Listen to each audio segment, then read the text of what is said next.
असे smart meter आता महाराष्ट्रात जवळजवळ सगळ्यांच्या घरी बसले. तर या मीटरमध्ये नक्की वेगळं काय आहे, हा प्रश्न आपल्या सगळ्यांनाच पडलेला आहे. या मीटरमध्ये कोणत्याही प्रकारची छेडछाड करता येणार नाहीये. जरी कोणी करण्याचा प्रयत्न केला तरी लगेच त्याची माहिती इलेक्ट्रिसिटी बोर्डला कळेल.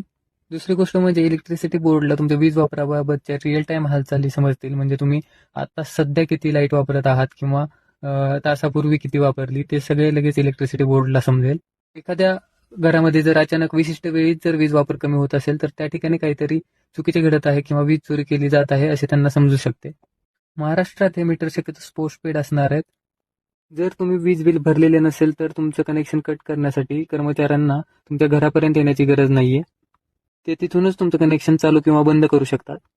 त्यासाठी मीटरमध्ये रिले बसवण्यात आलेला आहे. त्यामध्ये एक कम्युनिकेशन मॉड्यूल असणार आहे, ज्यामध्ये एक सिम असणार आहे. त्यामुळे जे वीज वितरण विभागाचे कर्मचारी आहेत त्यांना रिडिंग घेण्यासाठी तुमच्या घरापर्यंत यावं लागणार नाहीये. त्यांना जागेवरूनच तुमची रिडिंग मिळणार आहे. तसेच हे मीटर 2 डायरेक्शनल असणार आहेत. म्हणजे जर तुमच्या घरी सोलार बसवलेले असेल तर त्यातून जनरेट होणारी इलेक्ट्रिसिटी ही या मीटर थ्रूच बोर्ड इलेक्ट्रिसिटी बोर्डकडे जाणार आहे आणि त्याचं रेकॉर्ड पण ठेवलं जाणार आहे.